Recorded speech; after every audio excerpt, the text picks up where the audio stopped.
Hello, good evening, and welcome to our Thursday night episode of Brett's Old Time Radio Show. A huge thank you for joining me once again for our regular late night visit to those dusty studio archives of old time radio shows right here at my home in the southwest of the United Kingdom. The rain is pouring down at the moment.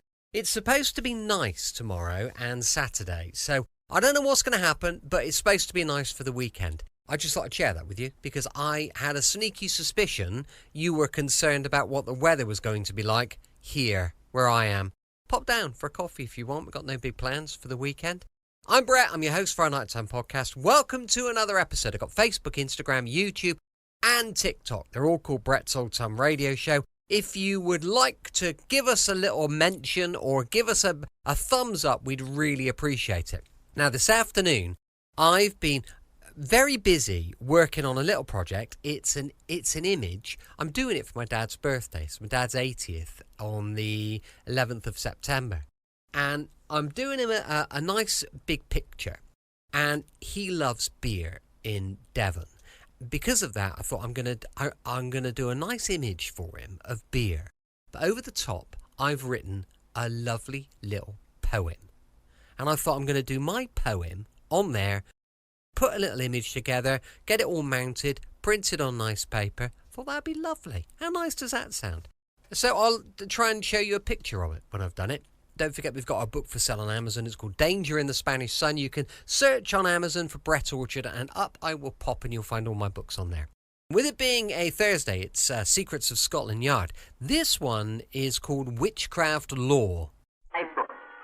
You remember 1944, of course, that critical fifth year, which was to see the beginning of the end of the greatest and most destructive war in history? You remember the daily headlines, the latest progress on this front and that? A naval battle here, mass bombing raid there, pictures and maps, official communiques, eyewitness accounts, claims and counterclaims. Any story not bearing on the war had to be good in those days to reach the front page. Even the most horrific murders that would normally have earned screamer headlines were often dismissed in a few paragraphs and tucked away somewhere in the back. But there are some stories that will always be big news. And when in March 1944, 4 people stood their trial at the Old Bailey, London, for offences against the Witchcraft Act of 1735, public interest reached such a fever heat that for a few days the war took second place. Let's look over the story again now, shall we? Let's see what it was that set legal experts delving among old and half-forgotten laws.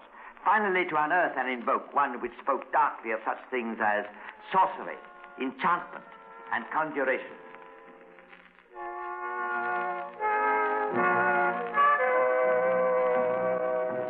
In Portsmouth at the time lived a Mr. and Mrs. Edward Homer, who kept a small druggist shop.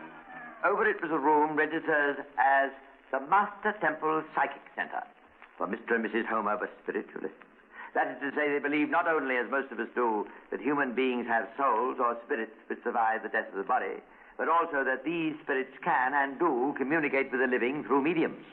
Now, 2 fundamental points of a democracy are freedom of thought and worship.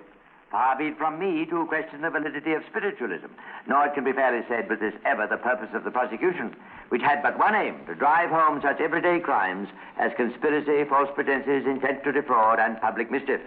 It was the practice of the Homers to hold spiritualistic seances in the room over the shop. And since the engagement of mediums cost money, they were naturally anxious that the session should be well attended. So it happened that one day in December 1943, when Mrs. Homer met an acquaintance, Lieutenant Stanley Worth, RNVR, she said, "Oh, Mr. Worth, you know Helen Duncan's coming down to Portsmouth, don't you?" I know. Who is she? Well, she's a materialization medium. Quite the most wonderful person in England. Really? You've no idea of the things she can do. She can bring back people who've passed over so that you don't just hear them, but actually see them as well. You mean see them in the physical sense? Well, not altogether, but you see them as a sort of white mist. It's an ectoplasm that exudes from Mrs. Duncan's body. Sounds most interesting. She must be a remarkable woman. Oh, she really is. She has her own private room in the Psychic College at Edinburgh. The King's chaplain's been down, and I'm told even Lord Darling's interested. Tell me, do these spirits speak? Oh, yes, through Mrs. Duncan's guides. Sometimes she has a man named Albert, and sometimes a little Scottish girl called Peggy, who died in 1933. When did you say she'll be here? Oh, it'll be early next month. Well, I'd rather like to come along to one of the seances, if I may. Could it be arranged? Oh, I'm sure it could. Of course, we're getting hundreds of applications, but we can always manage to fit in an old friend like you. That's very kind of you. Now, I suppose there's a subscription of some sort? Yes, we have to make a charge, I'm afraid, to cover Mrs. Duncan's fees. It'll cost you 12 and 6, but I'm sure you'll find it's worth every penny. A few days later, Lieutenant Worth returned to the little shop and again saw Mrs. Homer. Oh, Mrs. Homer, I've been telling a friend of mine about this Mrs. Duncan. I was wondering if I could bring him along, too. Oh, certainly. I'll see 2 seats are kept. Well, thanks very much. I should warn you in advance, though, he's a bit of a skeptic. Oh, we get plenty of them. He's a doctor, you see, a surgeon lieutenant in the Navy. And they're all such awfully practical people, aren't they? What's his name? Fowler. I shan't bring him if you'd rather not, you know. Oh, nonsense. Let him come by all means. I'll give him a seat in the front row and scare him stiff. The only thing is, you must warn him not to demonstrate or be violent in any way, as it might make the ectoplasm rush back into Mrs. Duncan's body and do her some harm. Well, I'll see he behaves himself. Don't worry about that. Now, I'll pay for my seat now. Oh, thank you very much. A few days later, Lieutenant Worth returned to the shop and paid the 12 and 6 for his friend, this time to Mr. Homer. Then on the afternoon of January the 14th, the 2 naval men presented themselves for the seance. Homer checked their names and ushered them upstairs. They found themselves in a room in which chairs were arranged in rows diagonally, facing a curtained corner. You'll find bits of paper on the seats with your names on them. Oh, thanks, Mr. Homer. Which row? The second, I think. Oh, it'll probably be those 2 there. Come on, fella. Good. Front stalls, eh? I say, boy, you must try not to make a joke of it, you know. Oh, sorry. As a matter of fact, I don't think we're in the right seats even now. But you said the slips had our names on them. Yes, but I mean, I should be sitting where you are and vice versa. Does it matter? I suppose it doesn't, really. Let's stay as we are. Okay. Well, what's the thing made Bob in the corner? That's what they call a cabinet. The medium sits in that big chair you can see, and then the curtains are drawn to... Hiding her from us, eh? That's right. Then the lights are put out, except for one faint red one. And then the fun begins. Yes. I can hardly wait. In actual fact, proceedings didn't begin quite as abruptly as that. First, Mrs. Homer handed, for the inspection of the audience, a frock, underclothing, and shoes, all black. Then 3 women were invited to an adjacent room to watch Mrs. Duncan change into these clothes. Meanwhile, other sitters searched the cabinet and satisfied themselves there was no white cloth or other possible means of fraud there. These preliminaries completed, Mrs. Homer opened the seance with an extempore prayer.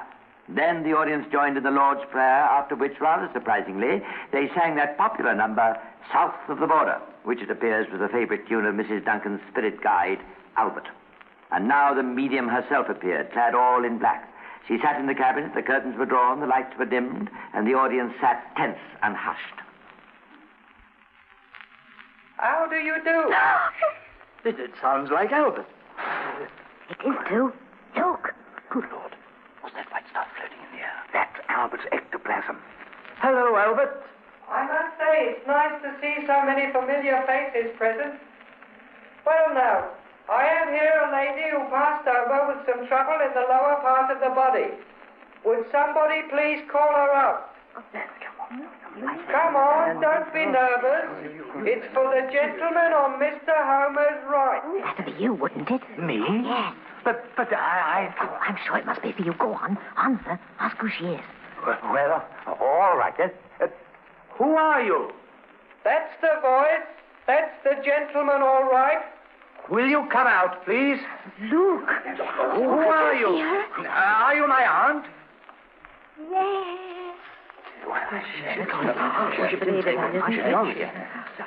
Didn't say much, did she? There's a gentleman who passed with some trouble to his chest. It's for the same gentleman. What? Me again? Yes. Ask him to come out. Will you come out, please? Are you my uncle? Well, he's gone. Can't say your relative's a very talkative old boy, but at least he had the decency to salute. And now I am here for the same gentleman, his sister. Sister? There must be some mistake. I've only one sister, and she's alive. You don't understand. This one was a premature child who died at birth. You're quite wrong. There were no premature children in our family. You can ask the question if you like. What's he mean by that? Ask her mother, I suppose. I jolly well will, too. I don't think we need bother with the rest of the seance. After this little brush concerning the sister Worth claimed he didn't have, Albert took no more interest in him and passed on to others. One of the materialized spirits had a long and amiable conversation with a man in the audience in which he, the spirit I mean, referred to someone as a shark and a twister. Then Albert retired, and Peggy, the little Scottish girl, appeared. Peggy offered to sing. Dr. Fowler suggested Annie Laurie. Peggy said it was too high, so she sang Loch Lomond instead. Then she announced in broad Scotch that she was Gondunu and disappeared. There were a few other manifestations, a cat, a parrot, and a rabbit. And then the seance ended. Its effect had been not only to leave Fowler more skeptical than ever, but to turn Worth into a doubter as well. Up to now, I had a perfectly open mind about the whole business. I'm prepared to believe there still might be genuine spiritualism. But if there is, we didn't see it today. Oh, you agree with me that what we saw was a fake, then? I'm convinced of it. For one thing, I haven't a dead aunt. For another, I've no dead uncle who was ever in the Navy. And for another, all that talk about a dead baby sister is utter tosh. Well, you don't suppose Albert got a bit mixed up and thought he was talking to me, do you? Oh, what makes you think that? Well, after all, we were in our wrong seats, you know. Of course, that's the whole explanation. That means he must have known beforehand where you should have been sitting, and that proves the whole thing's a fake. Oh, well, it was an experience anyway. We might as well leave it at that. You can if you like, but I'm going to take it further. Why, what do you mean? People like that ought to be shown up. It's nothing but taking money under false pretenses. I'm going to report the whole thing to the police. You're letting yourself in for a lot of headaches, old boy. I don't care. I consider it's my duty.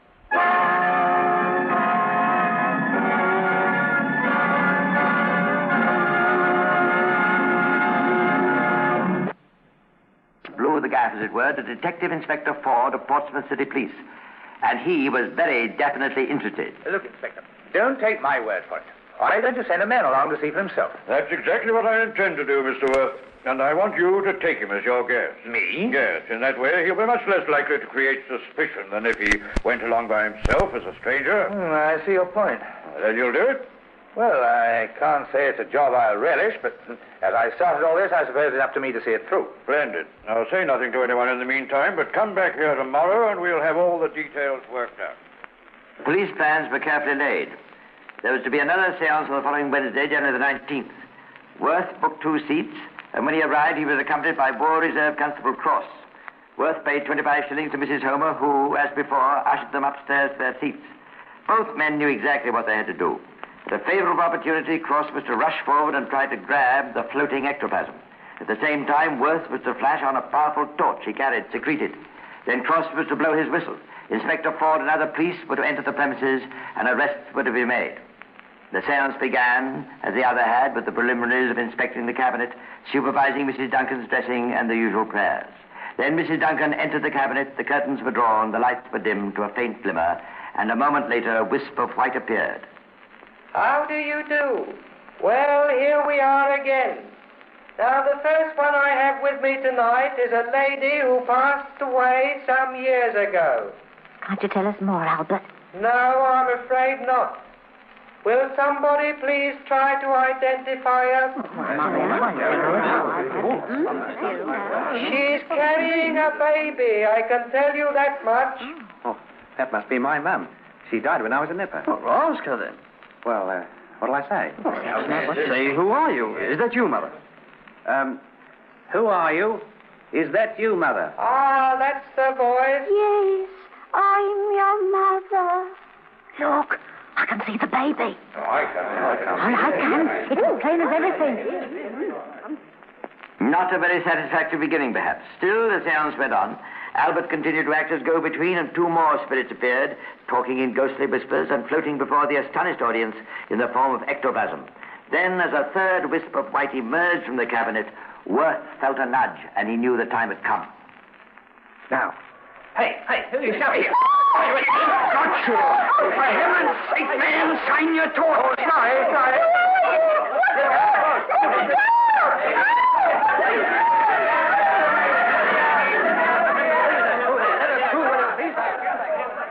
And in a medley of confusion, of shouts and screams, of scuttling figures in an ill-lit room, the police trap was sprung. We shall see in a minute what game it snared.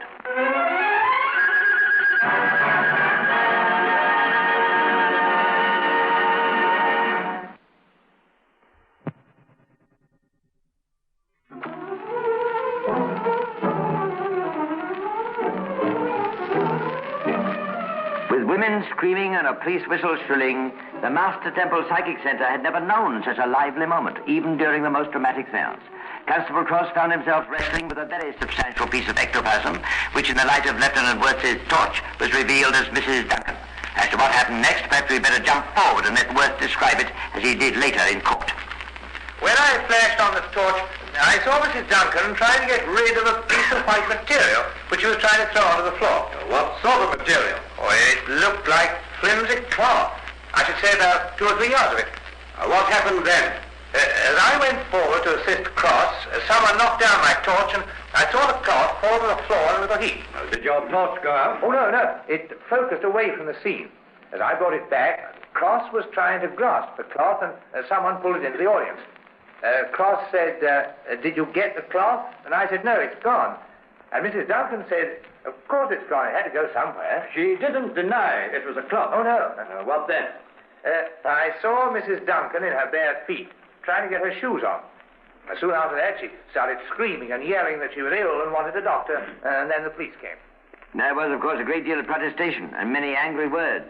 There was also a thorough but unsuccessful search for the missing piece of cloth, which undoubtedly, if found, would have become Exhibit A. Mrs. Duncan and the Homers were arrested and charged, and later a charge was also preferred against Mrs. Duncan's traveling companion, Mrs. Frances Brown.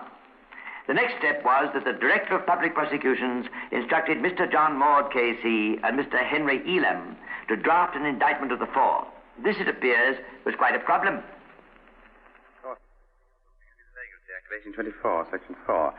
Any person pretending or professing to tell fortunes or using subtle craft, means or device, by palmistry or otherwise, to deceive or impose on any of His Majesty's subjects, and so on, shall be deemed a rogue and vagabond. Liable as such to trial in a magistrate's court and, on conviction, to imprisonment with hard labor for a period not exceeding 3 months. Precisely, that's the catch.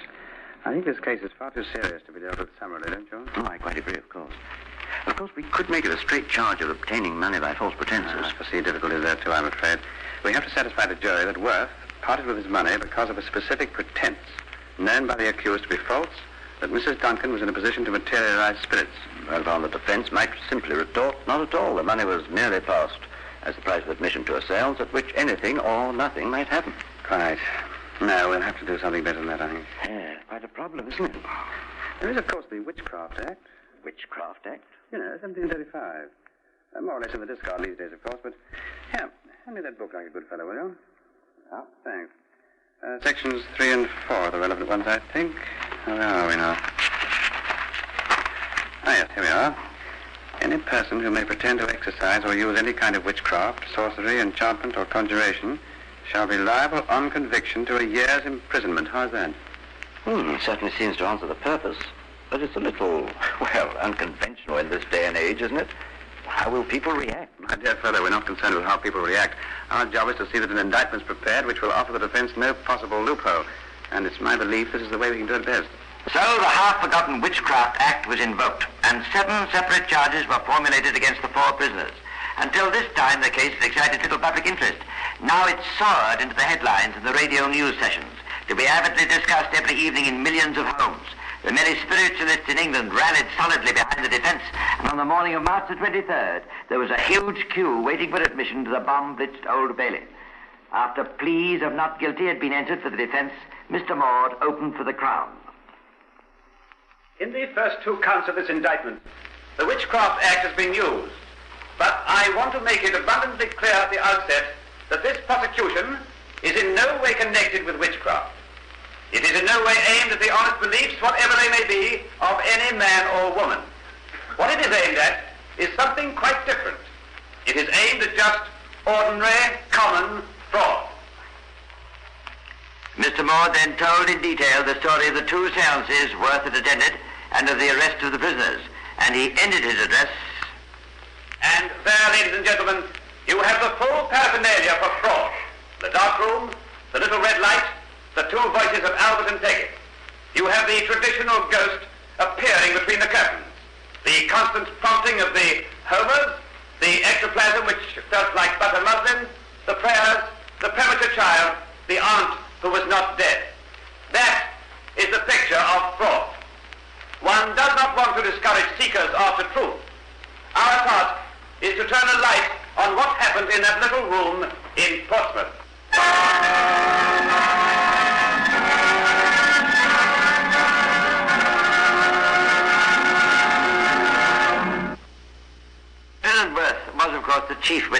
prosecution.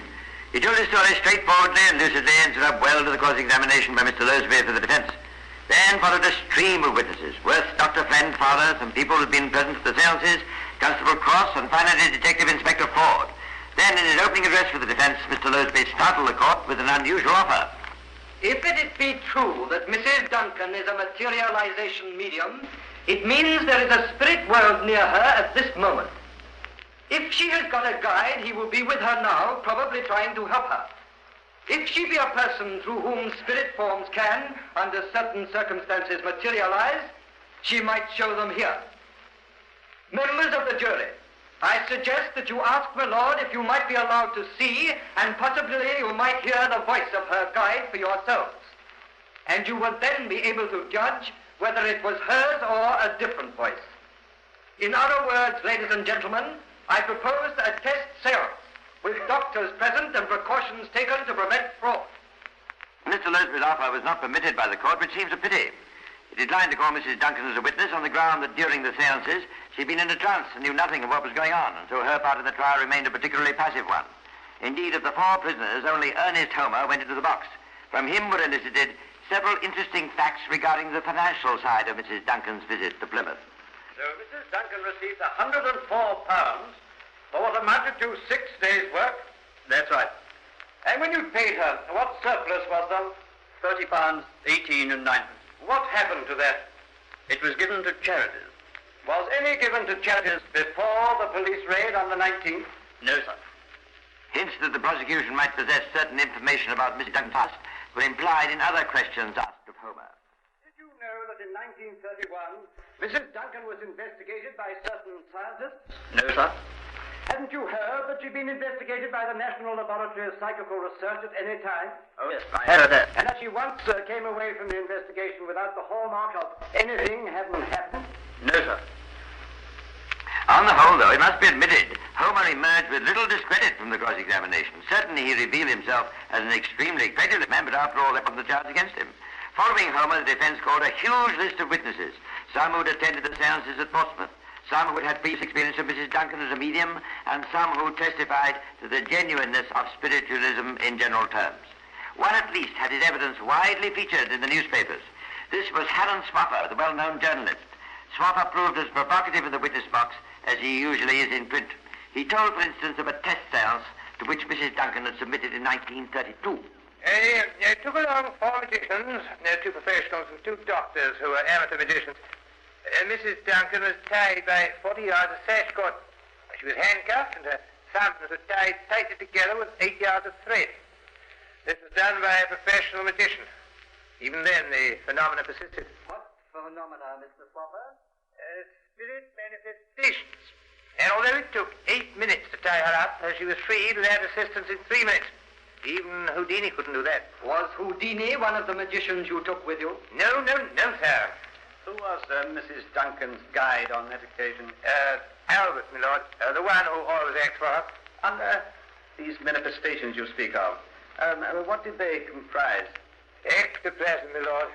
Tell me, Mr. Swaffer, you've been a dramatic critic, have you, Q? Unfortunately, yes. Unfortunately, for whom? Unfortunately, for the poor critic who has to sit it out, my lord. Would you know most of the actors in London? Some of them don't know me. It's been suggested that the phenomena exhibited by Mrs. Duncan could be simulated by a highly skilled actor. Is that your view? The wildest statements are made regarding psychic phenomena. I've heard, for instance, that it's ventriloquism. Now, when I've challenged a ventriloquist to throw his voice, he's failed to do it. Could the greatest actor you've ever known simulate the phenomena if he were laying himself out for fraud? An actor can impersonate a great deal, that's his job. But a medium cannot. I couldn't do it, and I am a fairly good actor.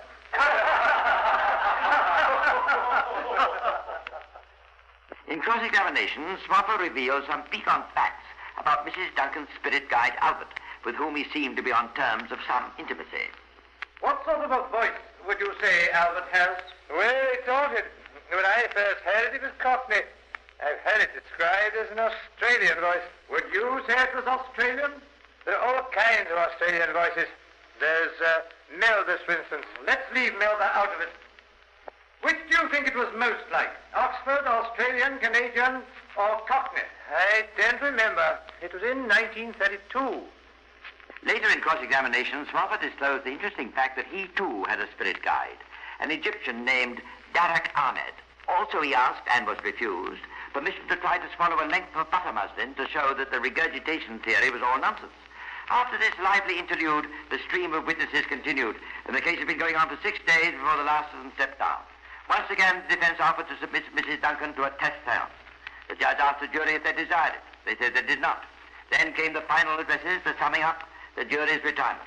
They'd been asked to give a verdict on the first count only. In 24 minutes, they'd returned to court. Their verdict: We find all four guilty as charged. So ends The Secrets of Scotland Yard, starring Clive Brooks as the narrator. Welcome back. Hope you enjoyed our latest adventure with The Secrets of Scotland Yard. And don't forget, we'll be back tomorrow with Philo Vance going live at 5 p.m. UK time. Thanks for listening. I'll be with you 7 days a week, each and every week, and I'll see you tomorrow on Brett's Old Time Radio Show. Love you. Bye.